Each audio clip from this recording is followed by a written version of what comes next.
dans le Stephen Brunch. Christophe Furios, le manager de Clermont qui est 5e du top 14, et notre invité, Stephen. Ouais, Christophe, bonjour. Salut Christophe. Bonjour. Ouais, bonjour. Bonjour à tous. Ça va, coach? Ça va pas mal. Comment s'est passé le retour de La Rochelle? C'est directement retour en quart après le match? Non, on est rentré en avion. On est rentré en avion suite après, donc on a joué à 14h30. Donc on était assez tôt à la maison. On rappelle un défaite hier sur la pelouse de La Rochelle, 20-15, avec le point de bonus défensif pour Clermont. Ouais, Christophe, on va revenir rapidement sur le match d'hier. Tu disais que le bonus défensif, c'était un moindre mal. Un match rugueux. Hein. En première mi-temps, j'ai l'impression que vous n'étiez pas venu pour jouer au rugby. Hein. Vous étiez là pour régler des comptes. C'était la volonté de ta part et de tes joueurs, parce qu'on sait qu'à La Rochelle, il faut répondre présent dans le combat. C'était la volonté. La volonté, c'est de faire un bon match de rugby. Et pour faire un bon match de rugby, il faut, et notamment quand tu vas à La Rochelle, il faut s'imposer physiquement parce que sinon, il te marche dessus. Donc c'est vrai que sur la première mi-temps, c'était un peu le Far West, quoi. Ça partait dans tous les sens. Il y avait des accrochages un peu partout. On était un peu loin du rugby, même si c'est resté loyal, hein, quand même. Mais je pense que on était excités à l'idée de jouer ce match. On avait envie de s'affronter à cette équipe qui est un gros calibre dans notre championnat. Donc on a fait une première mi-temps où on était vraiment sur du combat, et ensuite en deuxième mi-temps, et notamment le message de la mi-temps, c'est bon les gars, c'est bien, on a du répondant, on rivalise avec eux physiquement, mais il fallait peut-être jouer au rugby parce on était mené 17-3, on avait 3 cartons jaunes, enfin bon, pour gagner les matchs à l'extérieur, c'est compliqué. Et je crois que sur la deuxième mi-temps, on a réussi à se remettre dans notre jeu et franchement, on n'est pas loin de gagner ce match, quoi. Le fait de taper en touche en fin de match et de ne pas tenter d'aller arracher la victoire, c'était une décision collégiale. Les joueurs ont pris leurs responsabilités. Comment ça s'est passé, Christophe? C'est Seb qui prend cette responsabilité. Et je crois qu'il a, enfin, en tous les cas, c'est ce que j'ai dit et à la presse et aux joueurs après le match. Je pense que c'était un bon choix. C'est un bon choix parce que les conditions d'abord étaient très compliquées. Il pleuvait à ce moment-là du match. Sur cette action précise, on n'avait pas de momentum. On avait laissé passer notre chance, en fait. Et donc voilà, on était dans nos 45 mètres. Il fallait remonter la moitié du terrain, avec le risque de se faire gratter un ballon, de perdre le bonus. Je crois que ça aurait été immérité au vu du match. Donc c'est pas un manque de panache de notre équipe, parce que je crois que si les conditions avaient été meilleures et si le momentum avait été pour nous, on l'aurait fait. Mais je crois que dans cette situation-là, il est important de prendre des points et de valoriser le travail de toute l'équipe, quoi. Seb, c'est Sébastien Bézi qui a choisi de taper en touche. Coach, cette semaine, vous avez fait une semaine, vous avez affronté 2 équipes de très haut niveau. En Champions Cup, vous avez été au Leinster et vous avez fait un match plutôt correct, même s'il y a eu quelques carences. Là, c'était La Rochelle. Plus globalement, sur ce début de saison, cette première partie de saison, on sent que Clermont est là dans ce top 14 face au gros et peut éventuellement rivaliser avec les gros clients de ce championnat. Ouais, tu as raison. On peut même rajouter le match de Montpellier de ce week-end, parce que même si Montpellier est moins bien classé que La Rochelle aujourd'hui, mais c'est une équipe qui est très très difficile à jouer. C'est des équipes qui sont dures à jouer. Alors on est sur un enchaînement de matchs qui sont pas faciles. Au Leinster, effectivement, on n'est pas la peine de rappeler la qualité de cette équipe, mais c'est une équipe qui est de très très haut niveau, composée de très haut niveau et de joueurs de très haut niveau, et tu peux ramasser, quoi. Si t'es pas là, tu peux ramasser, ou pas bien là. Et c'est vrai que sur le match, on avait aussi des regrets parce que on a perdu le match avec 0 points, mais on aurait pu ramener un bonus défensif, c'était un minima. Et à un moment donné, pareil que hier, qu'on a le sentiment que finalement, on passe pas très loin. Donc tu as raison de le dire aujourd'hui, et depuis notre début de saison, on est mieux que l'an passé, on est plus consistant, on est plus solide, il y a une meilleure relation de joueurs, il y a une meilleure relation de joueurs-staff, j'ai une meilleure relation avec eux. Donc voilà, on avance, on est en train de trouver confiance, on est solide. Donc ouais, on est une équipe qui est difficile à battre, quoi, aujourd'hui. Donc continuons, parce que c'est que le début, en fait, quoi. On est avec Christophe Furios en direct, le manager de Clermont dans le Stephen Brunch. Maxime Potier a une question pour vous, coach. Coach, Clermont n'a pas été dans le top 6 à la fin de saison, depuis 2020-2021. Vous êtes 5e. Est-ce que c'est la bonne saison? C'est la bonne saison. En tout cas, c'est notre objectif clair du début de saison. On a envie d'être dans cette... Mais c'était le cas déjà l'année dernière. C'était un objectif qui était fort. Bon, l'année dernière, on n'a pas réussi à le faire pour un point. Donc c'est pour ça que si je fais le lien avec la question précédente et avec le fait de jouer le ballon au pied en touche à la dernière action, c'est un peu ça aussi. Ce top 14, c'est tellement dur. C'est la jungle, le top 14. Il faut se battre tous les matchs. Tous les points sont importants. Et ramener un point de La Rochelle, c'est important pour nous. Et l'année dernière, on n'a pas su le faire sur des matchs qui étaient à notre portée. Donc voilà, donc oui, l'objectif affiché, c'est d'être dans le top 6 à la fin de la saison, oui. On retrouve un peu l'ADN de Clermont, le club qu'on connaissait depuis des années, le club historique du rugby français, avec cette forteresse comme ça à Michelin, gagner tous les matchs à domicile. Ça gagne, à domicile, c'est invaincu. Et ça, c'était important depuis votre arrivée à Clermont en janvier 2023, retrouver ce qui a fait la force de Clermont sur les grandes années du club, en fait. Oui, effectivement. Alors, l'année dernière, quand on avait préparé la saison, ce qui nous animait, c'était gagner les matchs à l'extérieur. Et en fait, on s'est planté 3 fois chez nous. Donc, dans des matchs où on n'avait pas été extrêmement bon, où on avait manqué parfois d'humilité, je pense au match de Toulon l'année dernière. Donc, cette année, quand on a préparé la saison, au-delà de gagner les matchs à l'extérieur, ce qui était important pour nous, c'est de refaire du Michelin un endroit pas facile à jouer. Et le top, c'est que les équipes, quand elles viennent chez nous, elles se disent, bon, on va faire tourner, quoi. Il faut pousser l'autre à faire tourner, en fait, c'est ça la stratégie. Ouais, c'est bon, c'est ça. Donc, on s'est concentré là-dessus. Alors, peut-être que ça nous a joué des tours sur le début de saison, parce qu'on était tellement... on était vraiment concentré là-dessus, et c'est vrai que les matchs au Michelin se passaient bien pour le moment. Et on avait du mal au début sur les matchs à l'extérieur. On avait du mal à se retrouver, on avait des passages à vide incroyables. Là, maintenant, on a parfaitement analysé nos forces, on a parfaitement analysé nos points à améliorer. Et je trouve que depuis la reprise, notamment le match à Lyon, on est mieux, on est plus consistant, on est plus solide. Donc, il était important, pour redevenir une équipe clean, de faire la loi au Michelin. C'était essentiel pour nous. Christophe Furios, le manager de Clermont, en direct dans le Stephen Brunch. Et coach, souvent ici, il me dit, tu l'aimes bien, Christophe Furios. En fait, oui, j'aime bien parce qu'il y a des gens qui me disent c'est un sacré personnage. En fait, je l'aime bien parce que c'est pas un personnage. En fait, Christophe Furios, il est avec les médias comme il est dans la vie, comme il est avec ses joueurs. Et il est pas là pour se faire des amis. C'était aussi comme toi, un peu mon cas aussi, avec quelques inimitiés parfois avec tes collègues entraîneurs. Et on va te passer un son de Ronan O'Gara hier après le match que j'ai trouvé très sympa. Christophe, écoute. Peut-être 5 ans que je n'ai pas parlé à Christophe et je sais c'est hyper compétitif mais c'est bien. Je serre les mains avant le match et maintenant c'est l'amour. Alors est-ce que c'est l'amour, Christophe, maintenant avec Ronan O'Gara? Alors excusez-moi, mais je ne sais pas si c'est l'amour ou la mort. Je n'ai pas bien compris. Je sais pas. Avec son accent, je n'ai pas bien compris. Non, mais... C'est vrai que des fois, on se prend la tête avec des types. Moi, ça m'arrive souvent parce que j'y suis tellement dans mon truc. En fait, j'aime pas qu'on vienne me faire chier, quoi. Voilà, ça fait partie de mon personnage. Enfin, de moi, quoi. C'est pas mon personnage, de moi. Et Ronan, c'est un spécialiste de ça, hein, à brancher les types, son équipe. Je déteste qu'on parle à mes joueurs. Je déteste qu'on râle après mes joueurs.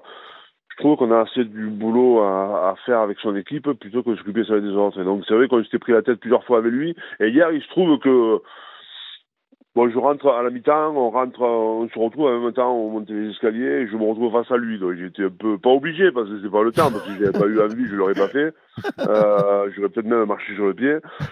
Mais bon, je trouvais que je lui ai serré la main. Il était assez.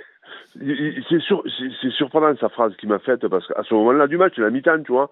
Alors, je pense que le score faisant que ça va aider. À 17-3, il est un peu plus tranquille. Ouais, voilà. Je pense que le score a fait que. Il m'a dit un petit mot. Il me dit, on se voit à la fin du match, etc. Donc, moi, à la fin du match, j'étais un peu déçu. Je faisais mon chemin. Et en fait, il est venu avec quelques bières dans notre vestiaire. Et j'ai trouvé ça vachement sympa, en fait. Vachement sympa. Rugby. Tout simplement.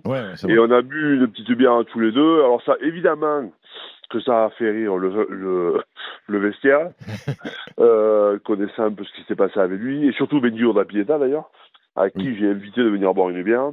Et c'est marrant parce que les mecs, ils me disaient, putain, il y a une semaine, il y avait Galtier, Fabien Galtier au je t'ai pas vu sur la photo d'ailleurs. Pas eu de photo et de poignée de main, ouais, c'est vrai ça. Non, mais parce que moi, j'animais, monsieur, j'ai un métier quand même. Ah, Et en fait, et là, maintenant, c'est Ronan Gara. Bon, voilà, donc ça fait partie de. bon. Bon, la compétition est importante. Oui, oui. Voilà, après, à un moment donné, il faut. Voilà. Christophe C'était bien. Furios, le manager de Clermont en direct sur RMC dans le Stephen Brunch. On a un supporter clermontois qui va avoir l'opportunité de poser une question à son coach, c'est Julien. Salut Julien. Bonjour Bonjour Julien. l'équipe, comment ils vont? Bienvenue, ça va Ça et va toi?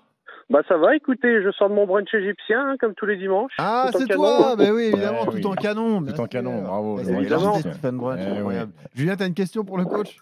Ouais, j'ai une question pour Christophe. Bah, tout d'abord, je voulais le féliciter pour ce qu'il fait à Clermont depuis 2 ans et demi maintenant, parce que on était au fond du trou avant qu'il arrive et il remonte la pente tout doucement. Je trouve qu'il fait un super boulot. J'ai souvenir de Christophe Furios, c'était en 2013, je me rappelle, j'avais été voir Oyonnax Clermont à l'époque, puisque j'habite pas loin d'Oyonnax. On avait pris 20-0 à la mi-temps à Oyonnax, j'étais dégoûté, et donc voilà, c'était la petite... pour me rappeler un peu de Christophe Furios, ses débuts d'entraîneur. Bon. Coach, j'ai une question, c'est quoi le plus dur à manager? Est-ce que c'est Rory Cocotte ou une équipe de vendangeurs au Château Pépusque? Bah écoute, en fait, les deux peuvent t'empêcher de dormir. Tu vois ce que je veux dire? Je vois ce que tu veux dire. Rory, c'est un phénomène, quoi. Franchement, bon, moi, ça fait 25 ans que je suis entraîneur pro. J'en ai entraîné des types, des gonzes, des bien, des moins bien, et lui fait partie de ces types qui te font progresser, en fait. Parce que c'est une tête brûlée, c'est un écorché vif, c'est un compétiteur énorme et qui est capable de tout, en fait. Il est capable de mentir pour savoir la vérité, il est capable de te déstabiliser, il te teste en permanence. Ouais, si t'es pas solide un peu dans ta tête, si t'as pas un peu de confiance en toi pour le coacher, je peux te dire que c'est pas simple, quoi. Donc après, bon, moi j'avais réussi à avoir une relation de confiance avec lui. Non pas qu'il m'a pas testé, parce qu'au début il m'a testé un paquet de fois. C'est-à-dire que dans l'entraînement, tu vas dire, tu prépares, je vais te prendre un exemple, tu prépares un match, tu dis bon, ben sur cette action-là, tu pars à droite. Bon, ok, lui la première situation, Il part à gauche, il part à gauche. Tu vois. Bon, tu dis bon, la première fois, il a peut-être pas bien compris. Bon, on va attendre la seconde, il repart à gauche. Tu dis bon, je vais peut-être lui rappeler, quoi. Et la troisième, il continue à gauche, tu vois. Là, tu dis, il me prend pour un con. Et là, tu vas le voir, tu écoutes, on a dit à droite, donc tu pars à droite. Et c'est comme ça que tu gagnes le respect de ce type de joueur. Voilà. Si tu laisses faire, si tu dis rien, il te marche dessus, quoi. Et bon, là, il avait vu que voilà, il n'allait pas me marcher dessus, quoi. Bon. Julien, merci d'être venu au 32 Merci, 16. Bonne Julien. fête de fin d'année à toi, Super, Julien. À bonne bientôt. fin d'année, Je te l'équipe. rappelle quand tu veux. Ciao. Merci, ciao. Christophe, ça fait plus de 10 ans maintenant que ça joue pendant les périodes de Noël au top 14. Le 28 décembre, Ouais. vous recevez Montpellier. Comment, en tant que coach, tu gères cette période en termes de programmation d'entraînement? Parce qu'il y a les fêtes de Noël, il y a les mecs qui ont envie de faire Noël en famille. Est-ce que c'est une période redoutée sur un éventuel relâchement dans la tête et dans le corps? Ouais, effectivement, tu as raison. C'est une période qui est pas simple. Alors, je trouve qu'elle est fantastique pour les supporters, parce que c'est des moments magiques au stade. Souvent, c'est guichet fermé, Ouais. c'est des bons moments. Mais par contre, nous, dans la préparation, c'est coton, parce qu'en plus de ça, on doit donner une trêve aux joueurs. Nous, par exemple, on a joué à La Rochelle samedi. On laisse de trêve, de congé dimanche, lundi, mardi, mercredi, évidemment, le jour de Noël, et on reprend jeudi. D'accord. Donc on a une préparation hyper condensée, jeudi, vendredi, pour un match le samedi, qui sera peut-être un des matchs décisifs de la saison. Donc à la fois, on a besoin de ces moments un peu de répit. Et les joueurs, on les sent, ils sont excités, ils ont envie aussi de passer du bon temps en famille, c'est un moment sympa. Mais par contre, il faut pas oublier qu'on a des matchs importants et qui sont décisifs et qu'il faut très vite se remettre en route. Donc, le choix, nous, dans la préparation, c'est de continuer à travailler avec eux via, évidemment, des messages Internet, où on continue, comme si on se voyait, mais en fait, on leur fait passer des messages de préparation, des petites vidéos qu'ils reçoivent sur leur compte à eux, quoi. Christophe. En fait, il nous explique qu'il doit y avoir un groupe WhatsApp. En fait, Christophe, il appelle ça Internet, mais ça doit être le groupe WhatsApp. Ouais, c'est un groupe, ouais. C'est ça, exactement. Je reconnais bien là. Il y a un peu de Vincent Moscato qui maîtrise rien à la technologie. Ouais, c'est ça, un peu. Christophe, dernière question. Le grand débat rugby et qui a lieu régulièrement sur RMC en ce moment, notamment dans le Super Moscato Show, c'est cette ultra domination du Stade Toulousain qui marche sur tout le monde, qui a un effectif pléthorique. Est-ce que toi, tu penses que c'est un problème pour le rugby français d'avoir un club qui domine autant, ou est-ce qu'au contraire, c'est une locomotive qu'il faut suivre? Ouais, moi je pense que c'est une locomotive, alors suivre ou pas, chacun fait comme il veut, mais je pense que c'est une locomotive, c'est sûr. C'est sûr. Alors après, c'est vrai que bon, ils bénéficient de plein d'avantages, hein, mais c'est grâce aussi à leur travail de formation, parce que ils ont effectivement un effectif pléthorique, ils ont beaucoup de joueurs, mais ils ont surtout beaucoup de jeunes très bons, quoi. Ouais. Très très bons. Donc, et ça, c'est le fruit d'un travail de longue haleine, d'une identité, d'un concept qui est tout à leur honneur. Alors après, moi, j'ai la faiblesse de penser que, quand les gens réussissent, on râle contre eux, mais moi, je préfère prendre de l'autre côté, c'est-à-dire que c'est des gens qui sont inspirants pour nous, notamment dans la construction d'un club, quoi. Alors, on n'a pas les mêmes moyens, on n'a pas les mêmes structures, on n'a pas les mêmes paysages, etc.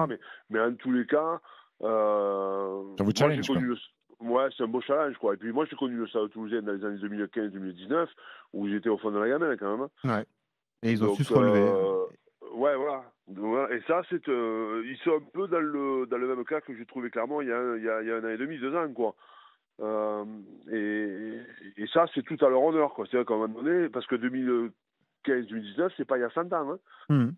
Donc ils se sont relevés, entre-temps ils ont gagné des titres avec une qualité d'effectif incroyable et une qualité de jeu incroyable. Donc moi je trouve que plutôt que de se dire putain ça fait chier, ils gagnent tout, etc., le challenge c'est de les faire tomber, quoi. Et de s'inspirer surtout de ce qu'ils font, parce que finalement c'est eux qui ont la vérité et pour le coup ce qu'ils font c'est ceux qui font depuis très très longtemps, quoi. Donc aujourd'hui, c'est le seul club en France qui a une vraie identité de club, je trouve. Moi. C'est vrai. Voilà.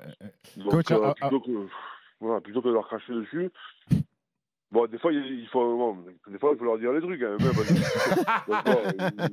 Des fois, ils vont dire, les gars, ils n'ont pas inventé le rugby. Hein. Oui. Ils pensent qu'ils l'ont inventé, quand même. Ouais, c'est un peu comme quand tu parles du vin à Bordeaux, c'est pareil. Ouais, c'est ça. Voilà. Mais bon, il y a quand même la place pour les autres. Hein. Bien sûr. Christophe, avant de te laisser tranquille, j'imagine que tu as la tête dans le guidon sur le rugby en permanence, mais est-ce que tu t'ouvres à d'autres sports? Est-ce que cet été, pendant les Jeux Olympiques de Paris, tu as regardé plein de choses? Est-ce que pour ta progression en tant que manager, parfois tu regardes ce qui se fait dans d'autres sports en termes de coaching et manager? Ouais, alors je ne le sais pas assez, parce que j'ai pas beaucoup malheureusement le temps, même si le temps on en fait ce qu'on veut. Mais je fais en sorte de m'inspirer d'autres sports. Effectivement, les jeux c'est une chose. J'ai beaucoup regardé, je regarde beaucoup les gars fonctionner. Donc voilà, donc même si je le fais pas assez, j'aimerais partir en immersion une semaine à un endroit, 2 jours à l'autre. Parce qu'à un moment donné, tu as besoin de te renouveler. Alors moi, je suis plus dans l'animation du terrain, dans le rugby, mais mon staff est meilleur que moi là-dessus. D'accord. Et je leur fais confiance. Mais sur le management des hommes, aujourd'hui, qui est une clé de la réussite d'un projet, j'aime ça me plaît. Mais je pense qu'il y a plein de choses à apprendre ailleurs, du monde du sport, mais également celui de l'entreprise, des grandes réussites. Et ça, malheureusement, je n'ai pas assez le temps de le faire. Ou en tout cas, je ne me donne pas assez le temps de le faire. Bon, Christophe, merci d'avoir été avec nous. Merci beaucoup, Christophe. Bon réveillon de Noël. Et puis de bonnes fêtes. À bientôt dans Stephen Brunch. Et à bientôt. Merci beaucoup. Merci Christophe. Ciao l'équipe. Ciao.